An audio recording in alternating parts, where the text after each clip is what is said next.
네, 계속해서 토론이 이어지도록 하겠습니다. 이어지는 토론은 쉬는 시간 없이 바로 진행하도록 하겠습니다.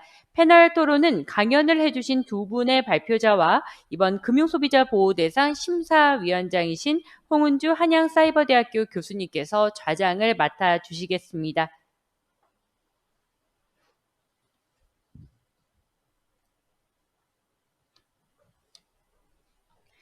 네, 그럼 이제 발표해 주신 주제에 대해서 토론을 시작하도록 하겠습니다. 오늘 토론회의 좌장을 맡아 수고해 주실 한양사이버대학교 홍은주 교수님께 마이크를 넘기도록 하겠습니다. 교수님.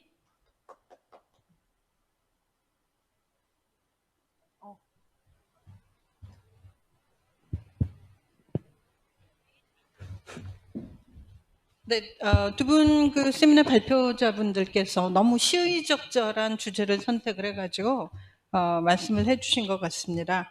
그래서 사실은 이제 진행을 할 때 일단 제가 좀 그 질문을 드리고요.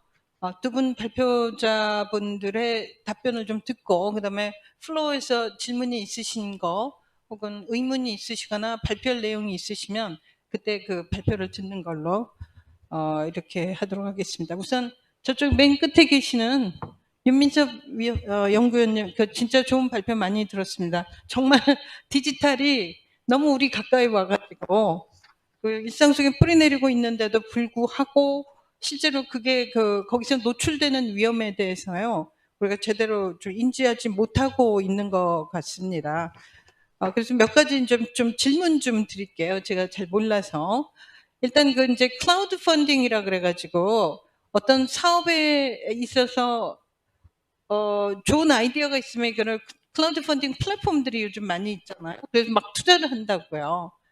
그 클라우드 펀딩 그 투자를 했을 때 이 클라우드 펀딩 그 플랫폼 사업자들이 사업을 제대로 정말로 평가를 하고 이게 내놓을 만한 상품이라고 평가를 하고 이거를 내놨는지 아니면 그냥 그대로 그야말로 컨두이트로 중개만 하고 있는지 이런 거에 대한 여러 가지 이제 소비자 보호가 좀 필요해 보인다는 생각을 하고 있거든요. 그 다음에 이제 조각 투자도 마찬가지로 이 암호화폐 그 자체는 블록체인에 의해서 보호를 받기 때문에 엄청나게 안전해요. 근데 문제는 그 암호화폐 자체는 월리스로 가지고 있다가 분실하면 이 세상에 누구도 알 수가 없는 거고 또 암호화폐를 거래하고 있는 플랫폼 업체를 해킹해버리면은 그게 이제 원천적으로 전부 새나가는 그런 문제점이 있거든요. 그 다음에 이제 예를 들어 마이데이터 같은 경우도 마이데이터를 제가 실제로 해봤더니 너무 편한 거예요. 너무 편한데 아니 이렇게 편한 만큼 나한테 편하면 누군가 나를 해킹하려는 사람한테도 너무 편한 거 아닌가 하는 여러 가지 이제 막연한 불안감 같은 것들이 있어요. 그래서 이제 제가 그 질문 드리고 싶은 거는 이런 것들에 대해서 금융당국이 어느 정도로 인지를 하고 있고 새로운 어떤 핀테크하고 결합한 금융상품이 나왔을 때 여기에 부과되는 리스크를 하나하나 제대로 데피니션을 두고 뭔가 이렇게 체계적으로 이루어지고 있는 건지 아니면 뭐 하나 나오면 그때 TF 만들어가지고 거기에 이렇게 리스크를 디파인하고 정의하고 이런 정도의 좀 급급한 건지 어떻게 이게 좀 기술금융이 좀 체계적으로 위험이 정의되고 체계적으로 타스크포스가 만들어져서 체계적으로 소비자 보호를 하고 있는지 여기에 대해서 좀 궁금하고 불안한 소비자의 한 사람으로서 좀 질문을 드리겠습니다.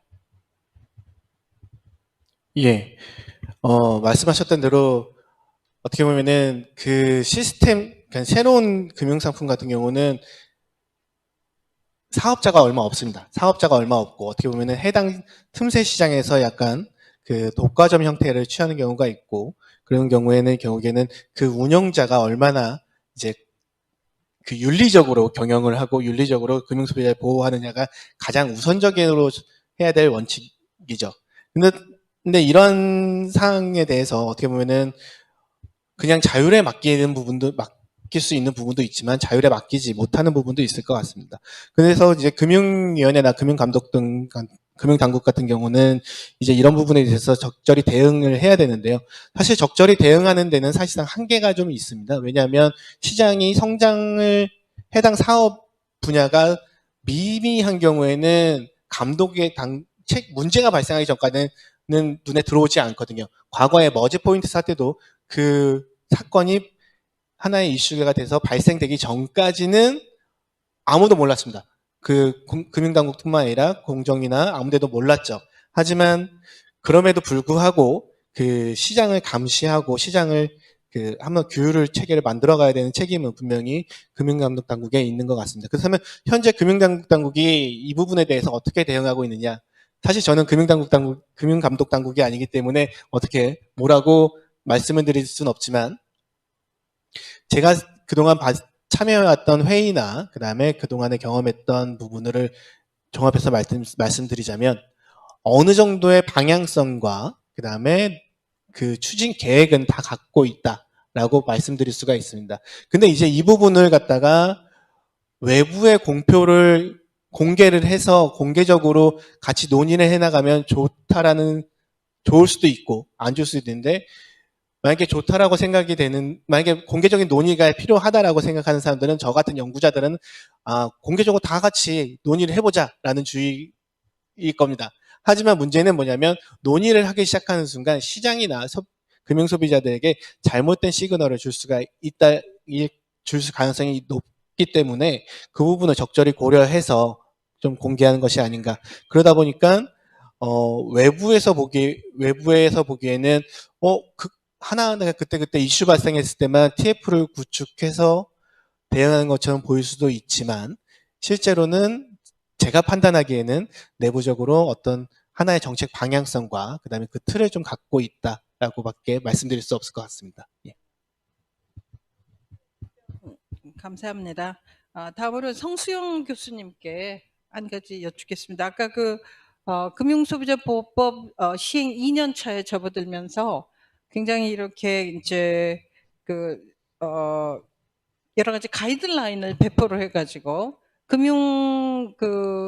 금융회사와 소비자들 간의 접점에서 어떤 혼선이 빚어지지 않도록 혹은 모르고 실수를 하지 않도록 여러 가지 가이드라인을 배포를 해가지고 언서튼티를 좀 줄여주고 있다는 점은 굉장히 긍정적으로 저도 말씀을 듣고 평가를 했습니다. 근데 문제는 이제 우리 금융소비자보호라는 거를 좀 자세히 생각을 해보면요. 사실 진정한 금융소비자 보호는 투자자들한테 적정한 수익률을 안겨주고, 그 다음에 보험가입자들이 보험 서비스 결과에 대해서 만족하도록 하는 게 사실은 진정한 금융 서비스거든요. 단순히 무슨 사고가 터졌을 때 그거를 해결해 주는 것만이, 메커니즘만이 금융 소비자 보호가 아닌 것 같아요. 그런데 이제 제가 한번 지적해서 한번 여쭙고 싶은 거는, 지금 1차 베이비 부머 세대들이 약 720만 명입니다. 그 1차 베이비 부머 세대들이 거의 지금 다 은퇴기에 접어들었어요. 은퇴기에 접어들고 국민연금을 이제 수령하는 나이대에 접어들었고, 또 2차 베이비 부머 세대들이 한 700만 명 정도가 됩니다. 그러면 이 사람들이 거대한 인구 코호트로서 1,400만 이 정도 되는 노인들이 이제 우리나라의 그 은퇴기에 접어드는 노인 인구를 형성하고 있다는 거거든요. 그래서 이게 금융소비자 보호가 이런 거대한 노인 집단에 대해서 어떤 타겟팅을 좀 분명히 한 그런 금융소비자 보호를 해주고 있는가. 그 다음에, 예를 들어 이제 방판법을 얘기를 하셨는데요. 노인들 사고가 제일 많이 피해가 일어나는 게 방판이 그중 한가운데 하나거든요. 예를 들어 이제 안 그래도 사실은 폰지 게임 비슷하게 방판을 활용을 해가지고 노인들을 물건 판매하는 듯 하면서 사실은 그게 금융사기인 경우들이 안 그래도 너무 많았어요.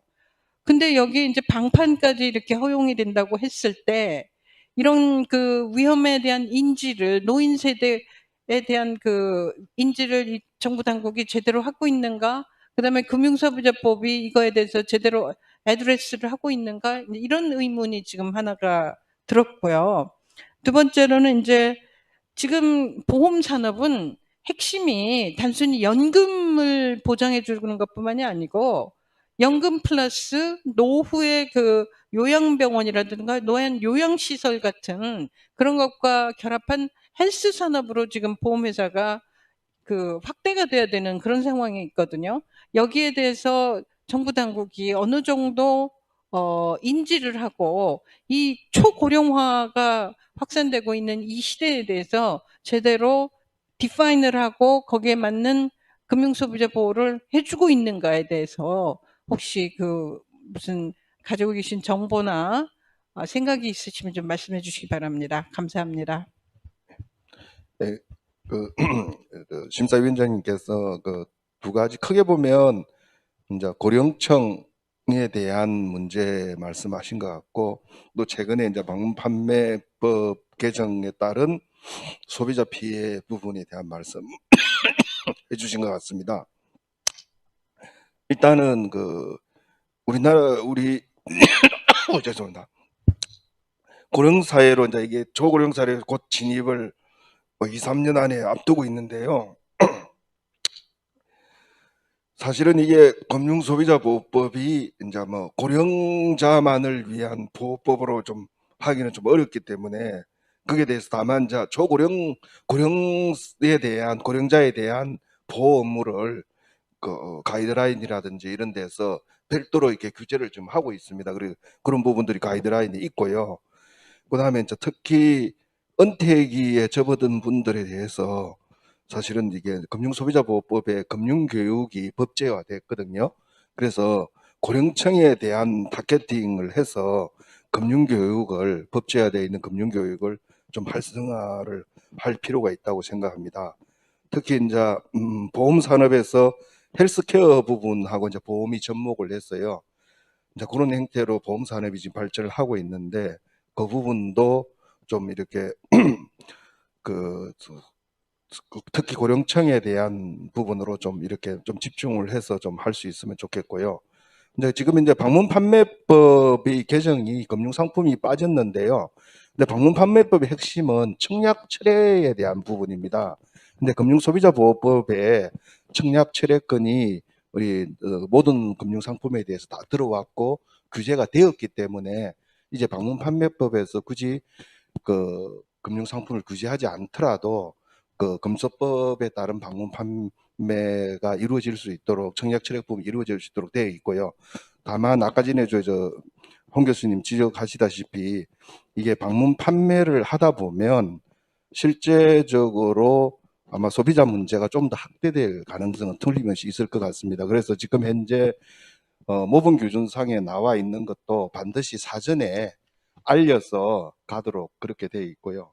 사전에 알려서 가도록 되어 있고, 그 다음에 판매원에 대한 명부도 관리하고, 그 다음에 그분이 금융회사의 정식 지원이 맞는지 그런 부분에 대한 신원 확인 관련 내용도 법제화되어 있습니다. 그리고 이제 아무래도 국회에 지금 금소법 개정안이 올라가 있는데요. 그쪽에도 보면 방문 판매 시간을 오후 9시에서 오전 8시까지는 방문 판매나 연락을 금지하도록 하고 있고요. 만약에 이게 계약 사실 자체가 뭐 만약에 이게 계약을 했느냐 안 했느냐 이런 것들이 다툼이 있을 경우에 금융회사가 그 책임을 지도록 하는 그런 내용들이 금소법 개정안에 들어가 있습니다. 그래서 그런 부분들에 대한 보완이 좀 필요하고요. 어쨌든 그 금소법 시행에 따른 방문 판매 부분에 대해서 체계적인 아마 교육을 내년부터 각 금융권별로 체계적인 교육을 지금 할 예정으로 좀 추진 중에 있습니다. 예, 그렇게. 지금까지 이제 여러 가지 말씀을 해주셨는데요.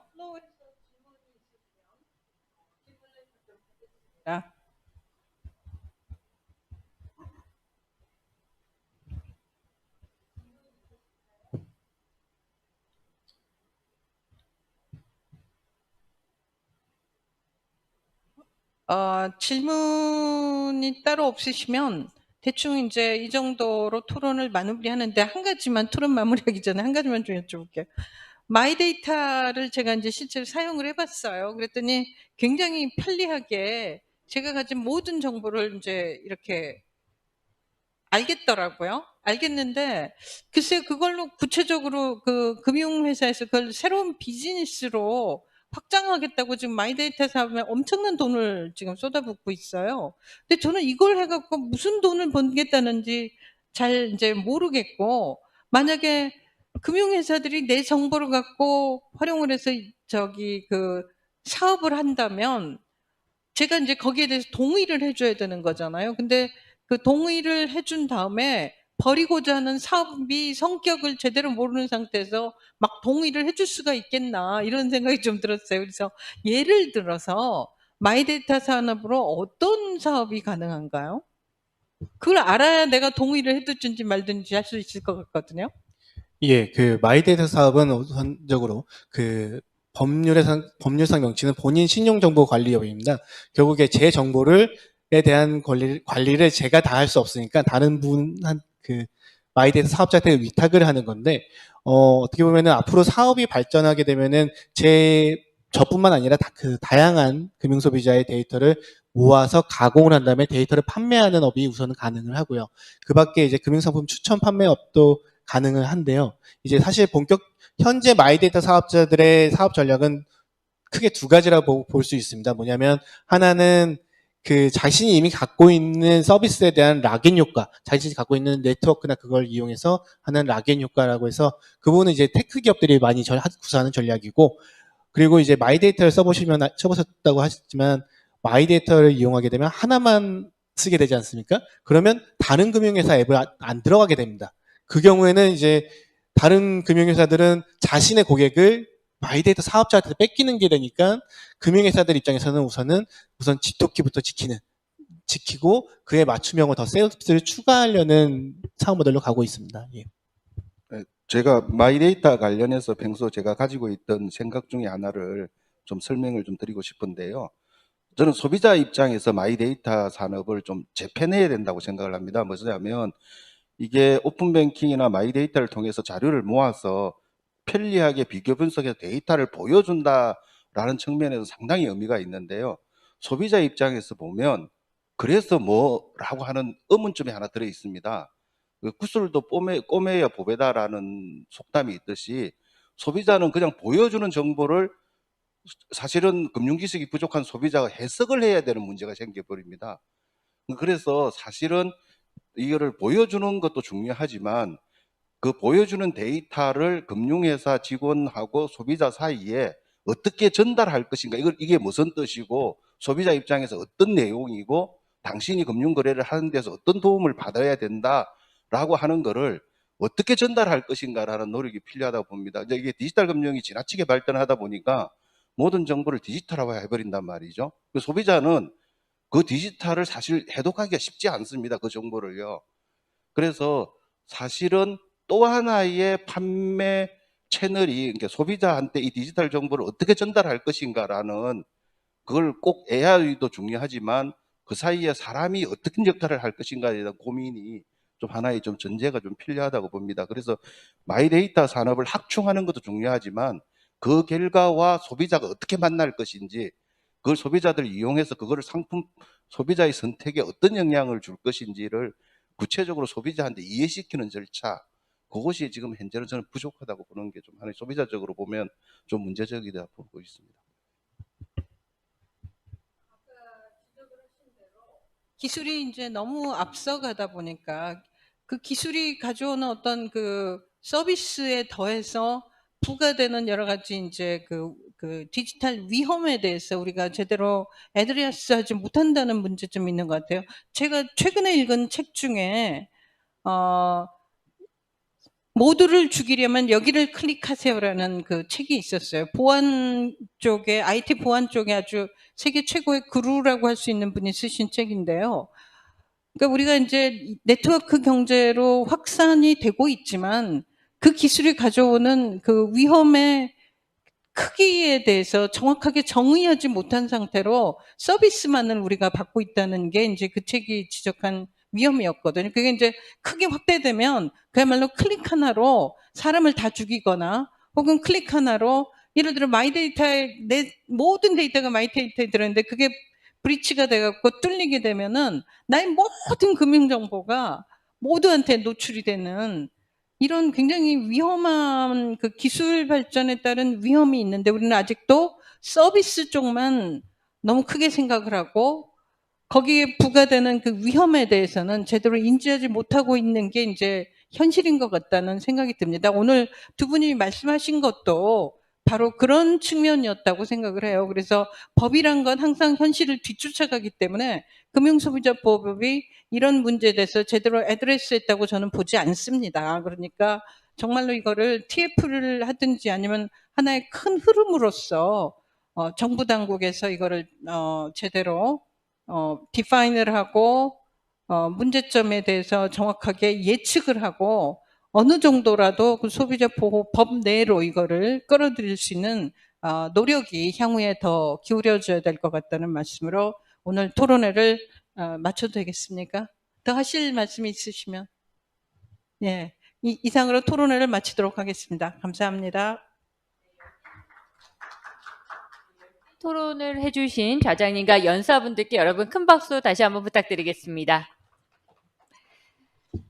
네, 저희가 편리함 속에 숨겨진 위험까지 다시 한번 깊이 생각해 볼 수 있는 뜻깊은 시간이었습니다. 이것으로 제11회 금융소비자보호 심포지엄 모든 순서를 마치도록 하겠습니다. 오랜 시간 시청해 주신 온라인 시청자 여러분 감사드리고요. 그리고 끝까지 함께해 주신 여러분 그리고 연사분들 다시 한번 진심으로 감사드립니다. 감사합니다.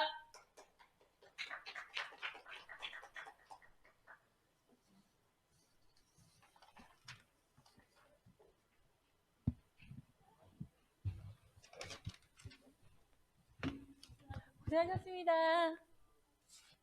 오늘 마이크가 왜 그랬지?